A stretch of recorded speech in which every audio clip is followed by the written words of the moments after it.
If you have ever said, "Why is English so hard for me?" then today's episode is for you. Yes, absolutely.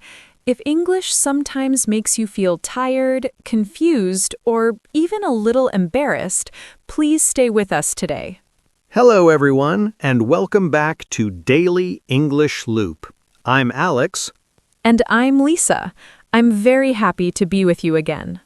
Today, we're talking about something very real. Not perfect English, not fast English, real English learning. Right. We want to talk about the hard parts, the parts almost every learner goes through.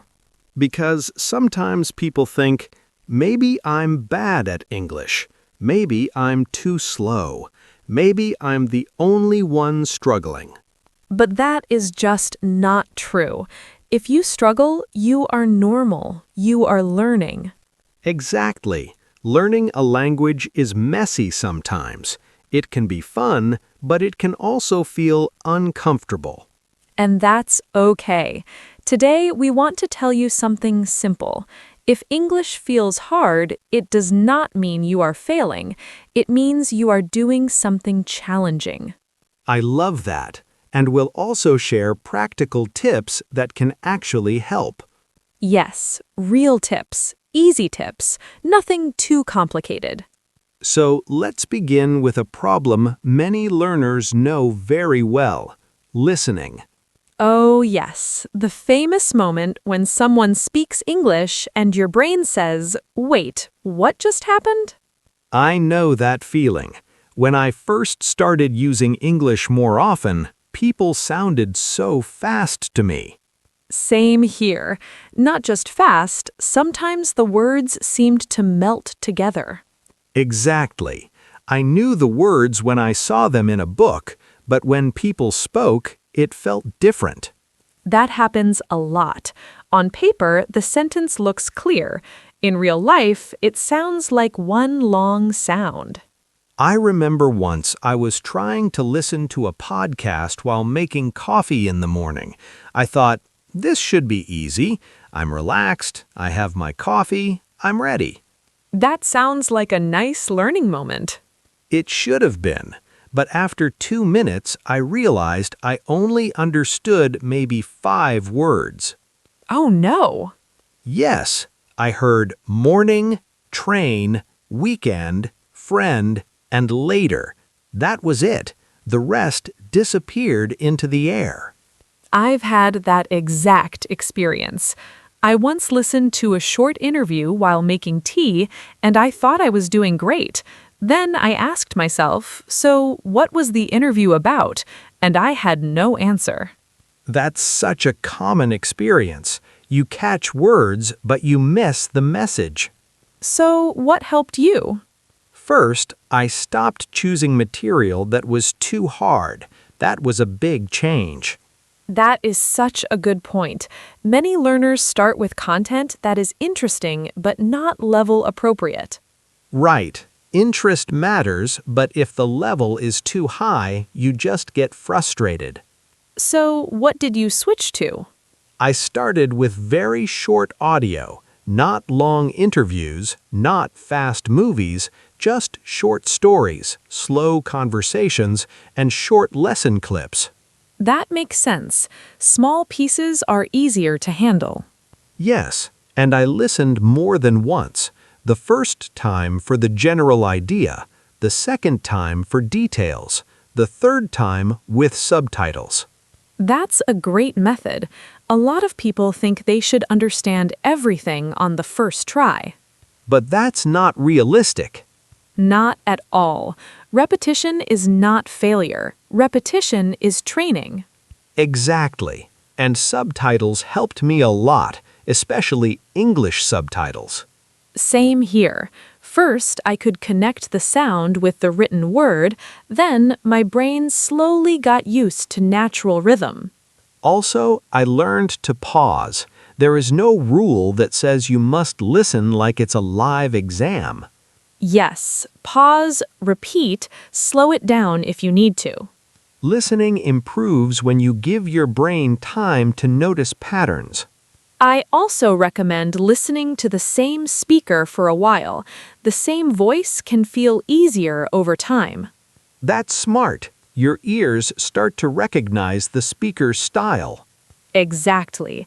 So if listening feels hard, don't panic. Start smaller, listen again, use subtitles, and be patient. Now, let's move to another big challenge, speaking. Ah, yes, the scary one. The one where your mouth suddenly forgets everything your brain knows. That is so true. You study words, you study grammar, and then someone says, "How are you?" and suddenly your mind goes blank. I think for many learners, the problem is not only English, it's fear. Fear of mistakes. Fear of sounding silly. Fear of being judged. I used to check my sentence in my head too many times before saying it. Me too. And while I was checking it, the conversation already moved on. Exactly. You miss the moment because you are chasing a perfect sentence. But real conversation is not a grammar test. It is communication. That idea helped me a lot. I stopped asking, "Is this perfect?" and started asking, "Can the other person understand me?" That is a powerful shift. I remember ordering a drink in a cafe once.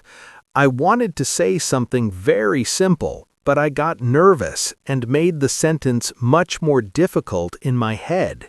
Oh, I know where this is going. Instead of saying, "Can I have an iced coffee?" I was thinking about articles, polite forms, pronunciation, everything. And then? Then I took a breath and just said the simple sentence. And guess what? It worked. Of course it did. That moment reminded me that simple English is useful English. Yes. Learners often think they need long, clever sentences, but short, clear sentences are often better. So, how can people practice speaking if they feel shy? One easy way is to speak to yourself. I still do that sometimes. Me too. And it really helps. You can describe your room, your breakfast, your plans, or your mood.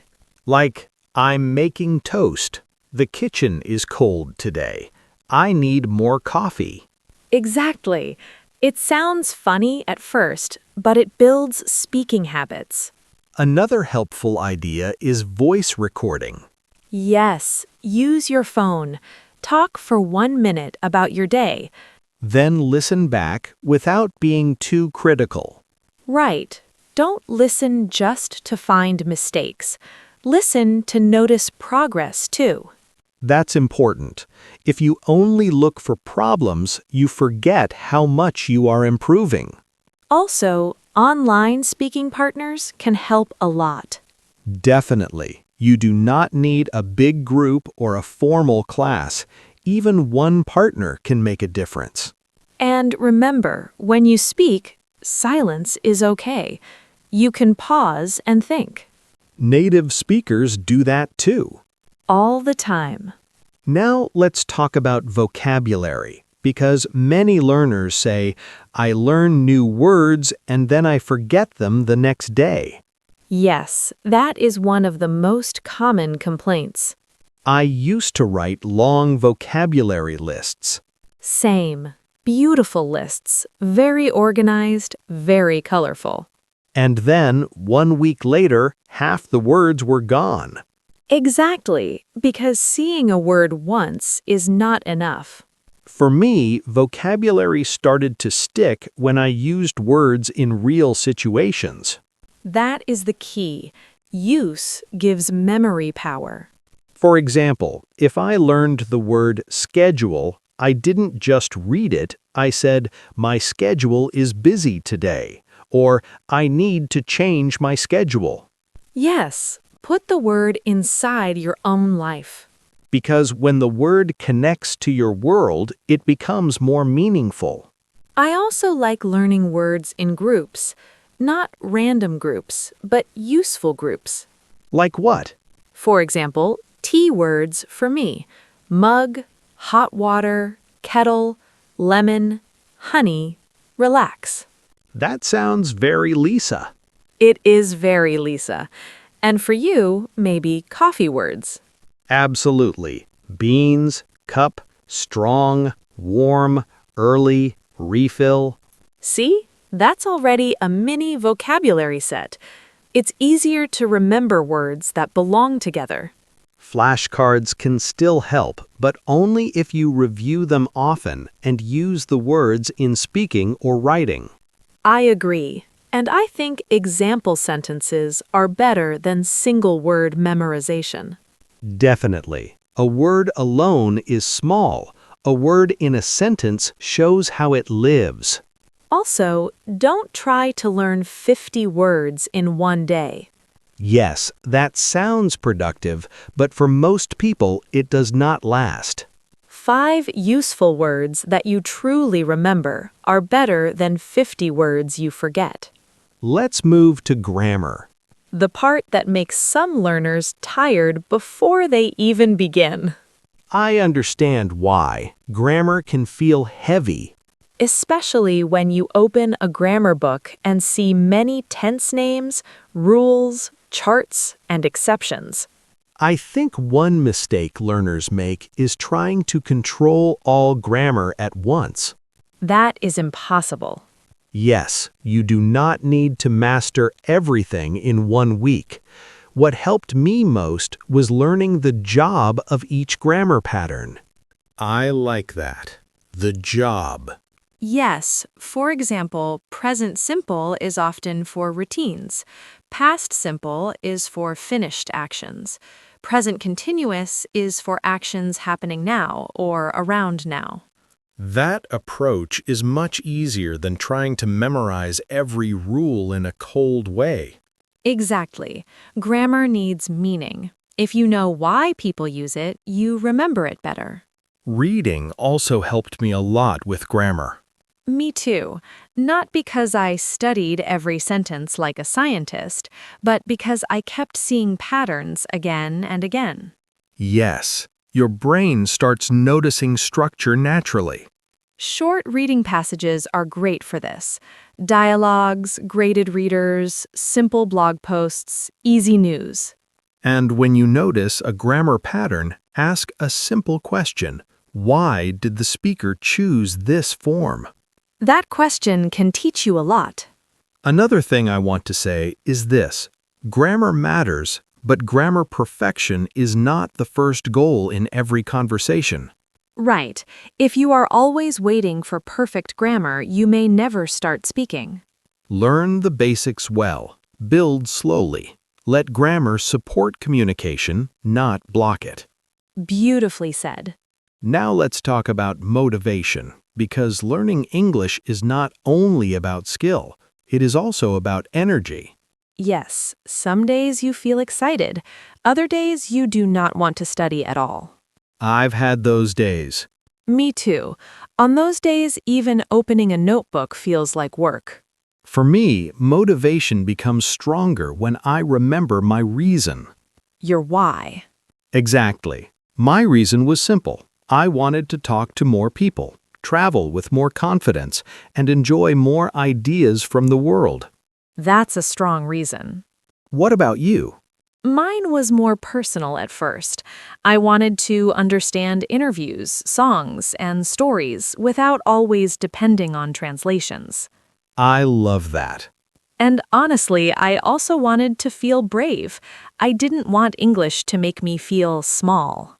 That is such a real feeling. So when I lost motivation, I didn't ask, how can I suddenly become fluent?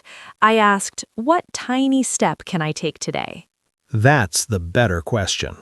Maybe 1 page, maybe 1 short podcast, maybe 5 minutes of speaking practice. Small goals work because they are possible. Yes, big goals can inspire you, but small goals move you. That should be on a poster. Please make one for Daily English Loop. I will, right after this episode. And celebrate small wins, really. Absolutely. If you understood a sentence that used to confuse you, that matters. If you spoke for 30 seconds without switching languages, that matters too. Progress is often quiet. You have to notice it. Otherwise, you think nothing is happening, even when a lot is changing.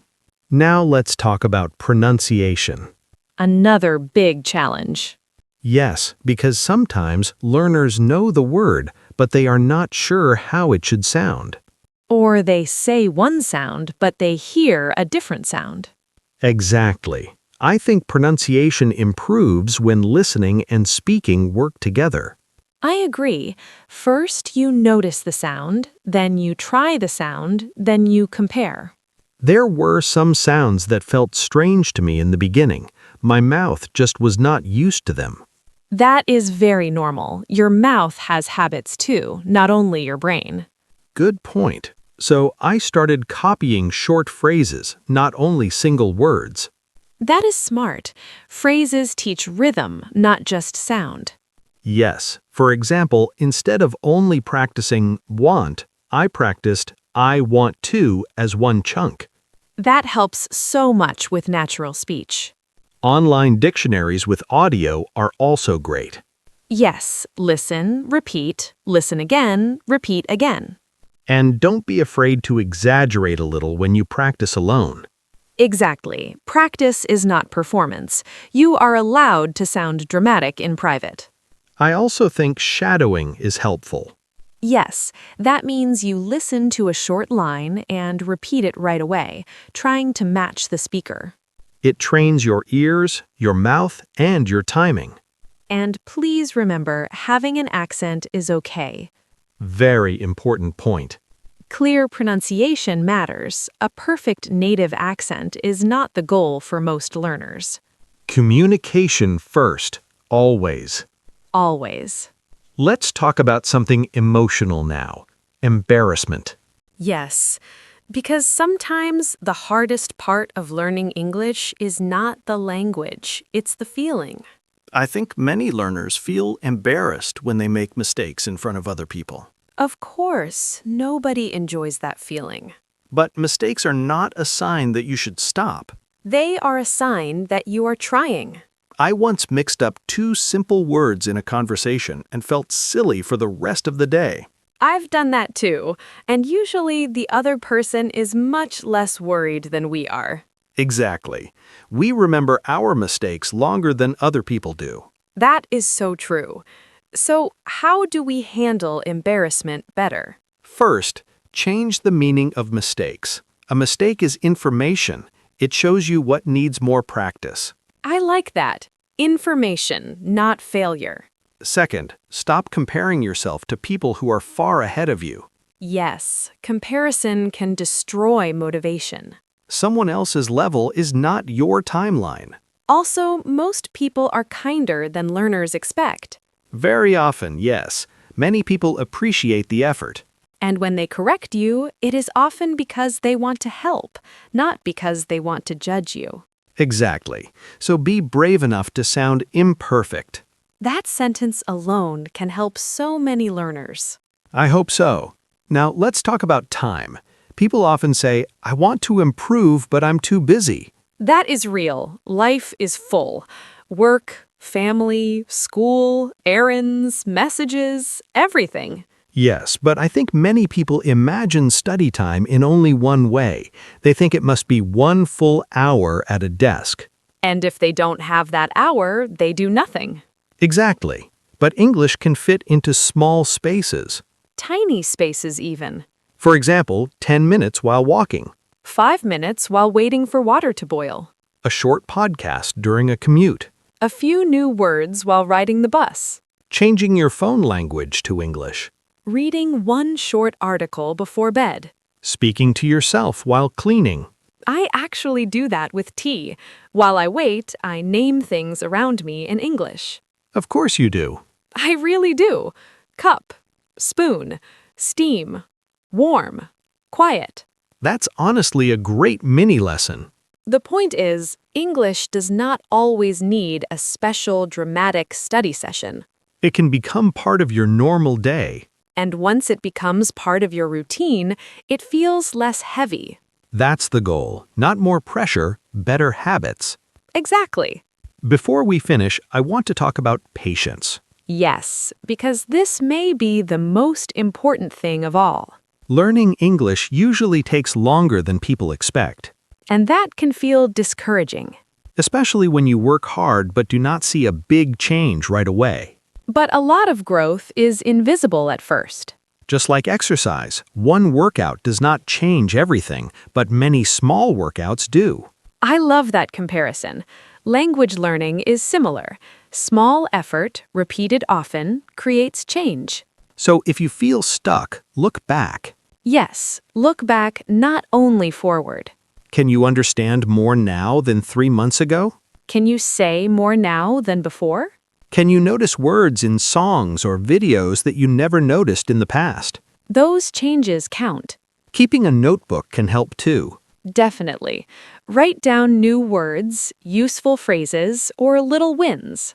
Then, on a hard day, you can open it and see proof that you are moving. And that is important, because progress can feel slow when you only live inside today. Very true. So, if you need one message from today's episode, maybe it is this: struggling with English does not mean you are bad at it. It means you are in the middle of learning. And the middle is often messy. But messy does not mean hopeless. Not at all. Keep listening even when it feels fast. Keep speaking even when you feel shy. Keep learning words even if some of them disappear at first. Keep building grammar one clear idea at a time. Keep going on low-energy days with small steps. Keep practicing sounds without fear. Keep making mistakes. Yes, keep making mistakes. They are part of the road. And please be kind to yourself. Very kind. Thank you for spending this time with us on Daily English Loop. We are really happy you were here today. And we'd love to hear from you. What is the hardest part of learning English for you right now? Is it listening, speaking, vocabulary, grammar, pronunciation, confidence? Tell us in the comments. And if this episode made you feel a little lighter, a little calmer, or a little more motivated, please share it with someone who is also learning English. Don't forget to subscribe to Daily English Loop for more simple, real, and useful English practice. We'll be back soon with another episode to help you learn English in a relaxed and natural way. Until next time, keep practicing Keep smiling. and keep going. Bye, everyone. See you next time.